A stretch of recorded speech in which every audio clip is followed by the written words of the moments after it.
सुप्रभात हमारे प्यारे प्यारे बच्चे।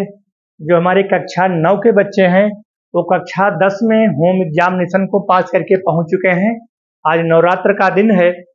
नमस्ते शारदे देवी सरस्वती मत्प्रभे वसतुम मम जिह्वाग्रे सर्व विद्या प्रदा भव। तो हमने प्यारे बच्चों आपका जो सिलेबस का पहला पाठ है सूरदास जो कि वात्सल्य के सम्राट माने जाते हैं। आज हमने सूरदास को आपको पहला पाठ पढ़ाने का निर्णय लिया है। तो मेरे प्यारे जो भी हमारे प्यारे प्यारे बालक बालिका हैं, आप सभी लोग चैनल पर जुड़िए और आपको हम पूरा सिलेबस कंप्लीट कराएंगे। गद्य का और पद्य का और जो व्याकरण है पूरा कक्षा 10 का सिलेबस हम आपको कंप्लीट कराएंगे। ठीक है, तो सीधे हम आते हैं। आपको एक जीवन परिचय लिखने के लिए आएगा जो हाई स्कूल की परीक्षा में 30 नंबर आपको विद्यालय से मिलेगा, 20 नंबर का आपका OMR हो जाएगा और 50 नंबर आपको लिखने के लिए आएगा, जिनमें से आपको एक व्याख्या लिखनी होगी 6 नंबर का और जीवन परिचय लिखना होगा। तो जीवन परिचय तो आप जन्म मृत्यु माता पिता का नाम वो तो आप दर्शाओगे ही। इसके अलावा मैंने आपको कुछ जो लाइनें आपको बताया है। सूरदास इनका जन्म मेरे प्यारे इनका जन्म 2 मत है मानने में। पहला मत मानता है दिल्ली के निकट सीही। जो सूरदास के जन्म के संबंध में 2 मत प्रचलित हैं, ध्यान दीजिएगा मेरे प्यारे। सूरदास के जन्म के समय में दो मत प्रचलित हैं। पहला मत मानता है दिल्ली के निकट सीही, दूसरा मत मानता है आगरा से मथुरा जाने वाली रुनकता नामक सड़क के पास। तो सूरदास के जन्म के समय में जन्म के संबंध में 2 मत प्रचलित हैं। पहला मत दिल्ली के निकट सीही और दूसरा मत मथुरा से आगरा से मथुरा जाने वाली रुनकता नामक सड़क के समीप हुआ था। और कब हुआ था? 1478 से 1583 इनका जन्म मृत्यु है। तो हमने आपको जीवन परिचय तो आपको जन्म मृत्यु माता पिता पति पत्नी बच्चे तो लिखना ही है।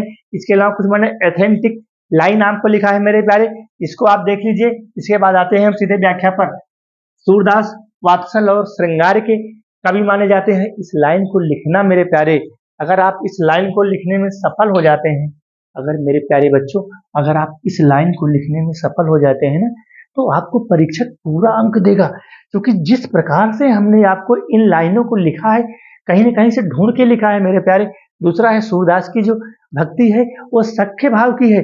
सख्य भाव का मतलब सखा भाव। तुलसीदास की भक्ति कैसी थी? तुलसीदास की भक्ति कैसी थी? दास भाव की थी। तुलसीदास स्वयं को दास मानते थे। तुलसीदास स्वयं को दास मानते थे और परब्रह्म परमात्मा प्रभु राम को अपना सेवक मानते थे, ईश्वर मानते थे, प्रभु मानते थे। ठीक उसी प्रकार से तुलसी की भक्ति सख्य भाव की, जिसको हम सखा कहते हैं, सखा मित्र। और सूर्य ने मुक्तक काव्य में सूर्य ने मुक्तक काव्य शैली को अपनाया है। सूर्य ने जो भी अपना पद रचा है किस शैली में रचा है? मुक्तक काव्य में। इस लाइनों को ध्यान रखना मेरे प्यारे। जो लाइन मैं बता रहा हूं आपकी क्वेश्चन बैंक और जो टीचर आपको ऑफलाइन पढ़ाएंगे, मेरी पढ़ाई चीज को और उनकी पढ़ाई चीज को आप मिला लेना, आपको निश्चित ही अंतर महसूस होगा। आपको निश्चित ही अंतर महसूस होगा। सूरदास के पदों का संकलन सूर सागर है। इस प्रकार से एरो लगा करके लिखना है आपको। आप तो जीवन परिचय लिखोगे ही, जन्म मृत्यु माता पिता पत्नी बच्चे उनकी जो रचनाएं हैं, जैसे सूर का जो ग्रंथ है सूर सागर, इसमें इनकी जो साहित्य लहरी इनकी भी रचनाएं हैं, ये तो लिखोगे ही। इसके अलावा और आप क्या अलग से दोगे? अलग से आपको इसको देना है मेरे प्यारे। इसको देखिए, सूर के पदों का संकलन सूर सागर है। और 84 वैष्णव की वार्ता के अनुसार 84 वैष्णव वार्ता, 252 वैष्णव वार्ता, दोनों वार्ताएं हैं। 84 वैष्णव वार्ता किसकी है? वल्लभाचार्य की है। ठीक है, 84 वैष्णव वार्ता किसकी है? वल्लभाचार्य की है। 252 वैष्णव वार्ता किसकी है? विठलनाथ की। वल्लभाचार्य के पुत्र विठलनाथ हैं। वल्लभाचार्य के पुत्र विठलनाथ हैं। और इन दोनों ने मिलकर के ही अष्टछाप की स्थापना की थी। अष्टछाप को 84 वैष्णव के अवतार 4 यानी कि 84 वैष्णव की जो वार्ता है इसकी स्थापना की थी वल्लभाचार्य ने। वल्लभाचार्य के पुत्र हैं विठलनाथ ने। विठलनाथ ने जो है 252 वैष्णव की वार्ता का उन्होंने किया, संपादन किया। तो 4 शिष्य विठलनाथ के और 4 शिष्य जो है वल्लभाचार्य के, 8 शिष्यों को मिला करके अष्टछाप की स्थापना की।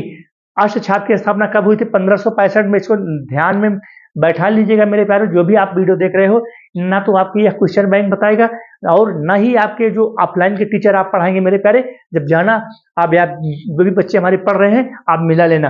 तो 84 वैष्णव की वार्ता के अनुसार वो आगरा और मथुरा के बीच में रहते थे। कौन? सूरदास रहते थे। और 252 वैष्णव की वार्ता किसकी है? ये विठलनाथ की है। 4 शिष्य विठलनाथ के, गोविंद स्वामी, छी स्वामी और नंददास और कृष्णदास, और 4 शिष्य इनके वल्लभाचार्य के, कौन? कुम्भन दास, परमानंद दास और कृष्णदास, और एक वो है सूरदास। सूरदास तो 4 शिष्य वल्लभाचार्य के, 4 शिष्य विठलनाथ के, ये 8 शिष्य मिलकर के अष्टछाप की स्थापना की। अष्टछाप की स्थापना कब हुई थी? 1565 में। कब हुई थी? 1565। 1565 इसको नोट कर लीजिएगा। 1565 में किसकी? अष्टछाप की स्थापना। 1565 में अष्टछाप की स्थापना। ठीक है। सूरदास को पुष्टि मार्ग का जहाज कहा जाता है। पहले देख लीजिए, यहाँ मैंने जो लाइन आपके लिए ढूंढ के बनाया है, सूरदास को पुष्टि मार्ग का जहाज कहा जाता है। सूरदास को पुष्टि मार्ग का जहाज किसने कहा? विठलनाथ ने कहा। ये लाइनें अगर आप लिखने में सफल हो जाते हैं ना, तो परीक्षक की क्षमता नहीं है, उसकी ताकत नहीं है, उसकी औकात नहीं है कि आपका नंबर काट ले। ये मेरी गारंटी है मेरे प्यारे, मैं जो चीजें आपको लिखा हूं। ठीक है। सूरदास को पुष्टि मार्ग का जहाज कहा जाता है। पुष्टि मार्ग का जहाज किसने कहा? विठलनाथ। विठलनाथ कौन है? ये वल्लभाचार्य के पुत्र हैं। ये विठलनाथ कौन है? वल्लभाचार्य के पुत्र हैं। और सूर का भ्रमर गीत वियोग श्रृंगार का सर्वोच्च शिखर है, क्योंकि जिस प्रकार से सूरदास ने वियोग श्रृंगार को लिखा है, आज तक कोई कभी लिख नहीं पाया है। और सूर की जो भाषा है, ठेठ ब्रज भाषा का जिन्होंने प्रयोग किया, सूरदास ने भाषा का किया है। सूरदास ने अपने पदों में, अपने काव्य में ठेठ ब्रज भाषा का प्रयोग किया है। और इनके गुरु का नाम वल्लभाचार्य है। सूरदास के गुरु का नाम क्या है? वल्लभाचार्य। इसको भी नोट कर लेना। सूरदास के गुरु का नाम वल्लभाचार्य। वल्लभाचार्य के गुरु का नाम रामानुजाचार्य था। और सूरदास के गुरु का नाम वल्लभाचार्य था। सूरदास की जो भाषा है वो ब्रज भाषा के निकट है, ठेठ ब्रज भाषा का प्रयोग किया। तो मेरे प्यारे, ये आपका क्या हो गया? जीवन परिचय तो आप लिखोगे ही, लेकिन अगर इस लाइन को अगर आप दर्शाने में सफल हो जाते हैं तो आपकी उत्तर पुस्तिका में 4 चांद लग जाएगा। एक क्वेश्चन बैंक की क्षमता नहीं है कि इस चीज को छाप दे, क्वेश्चन बैंक की औकात नहीं है कि इस चीज को छाप दो, छाप ही नहीं पाएगा। तो मेरे प्यारे, इसको ध्यान देना। जो भी हमारे प्यारे प्यारे बच्चे इस वीडियो को देख रहे हैं, आज हम एक पद आपको या 2 पद पढ़ाते हैं, और इससे ज्यादा नहीं पढ़ाएंगे, क्योंकि फिर अगले वाले वीडियो में आते हैं हम सीधे पद पर। चरण कमल बंदौ हरि राई। चरण कमल, कमल के समान चरण। किताब सामने रखिए मेरे प्यारे बच्चों, मैंने भी किताब रखा है।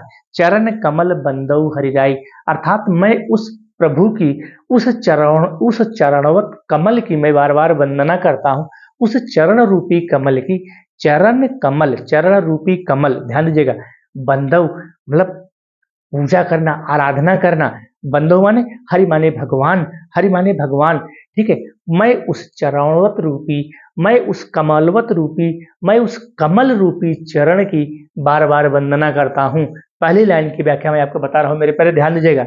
चरण कमल बंदौ हरि राई, मैं उस कमल रूपी चरण की बार बार वंदना करता हूँ। क्यों करता हूँ?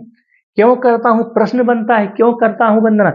मेरे प्यारे, मैं उस कमल रूपी चरण की बार बार वंदना करता हूँ। क्यों करता हूँ भाई? जिसकी कृपा से, जाकी कृपा पंगु गिर, जो लंगड़ा होता है, जो लंगड़ा होता है उनकी कृपा से, अर्थात भगवान की कृपा से जो लंगड़ा होता है, गिरि लंघे, गिरि माने होता है पहाड़ पर्वत, लंघे माने लांघ जाना, कूद जाना।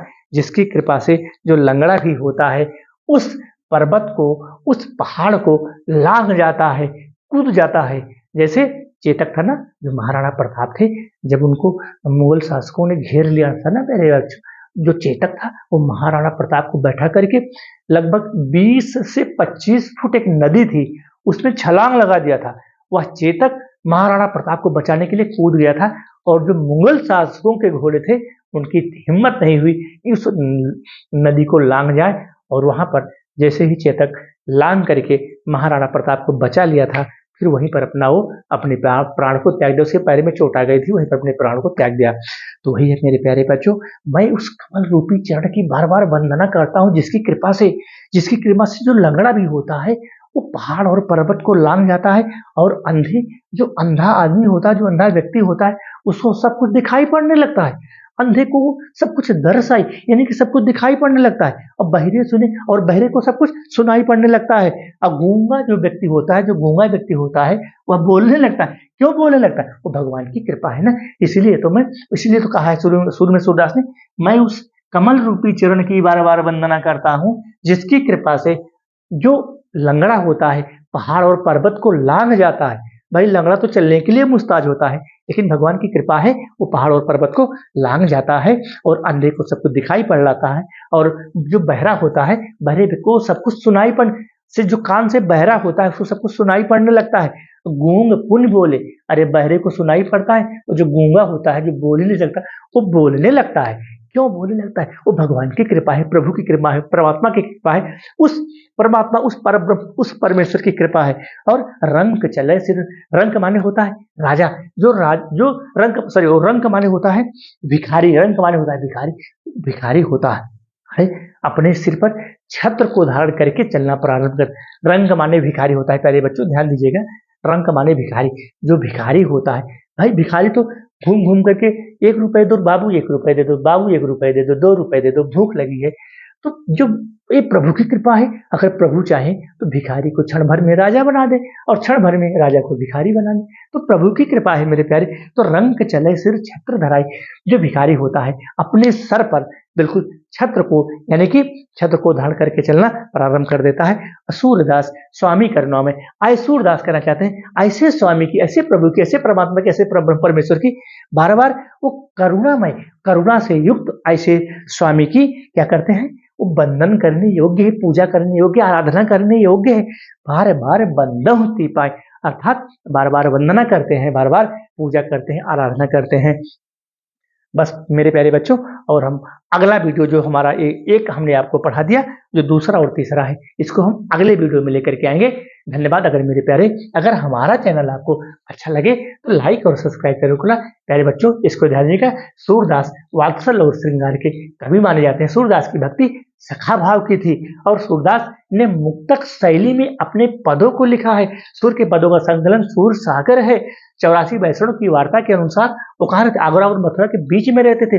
252 वैष्णव की वार्ता किसने लिखा है, वल्लभाचार्य, वो लिखा है विट्ठलनाथ। वल्लभाचार्य के पुत्र विट्ठलनाथ है और विट्ठलनाथ के 4 शिष्य और 4 शिष्य वल्लभाचार्य के, दोनों ने मिल चार उनके ये अष्टछाप की स्थापना की। अष्टछाप की स्थापना कब हुई थी, 1565 में। ठीक है, अष्टछाप की स्थापना कब हुई थी, 1565 में। किसने किया था, सूरदास ने किया था। ठीक है, और इसके बाद सुर का जो भ्रमर गीत है यह वियोग श्रृंगार का सर्वोच्च शिखर है। सुर की भाषा ठेठ ब्रज भाषा के निकट है और जो सूरदास के गुरु का नाम वल्लभाचार्य था, वल्लभाचार्य के पुत्र का नाम विट्ठलनाथ था। 4 शिष्य विट्ठलनाथ के और 4 शिष्य उनके वल्लभाचार्य के, यही दोनों मिलकर के अष्टछाप की स्थापना की थी। अष्टछाप की स्थापना कब हुई थी, 1565 में। तो ये आपका जीवन परिचय में भी आपको इसको दर्शा देना है। तो पूरे अंक मिलेंगे। धन्यवाद। भारत माता की जय।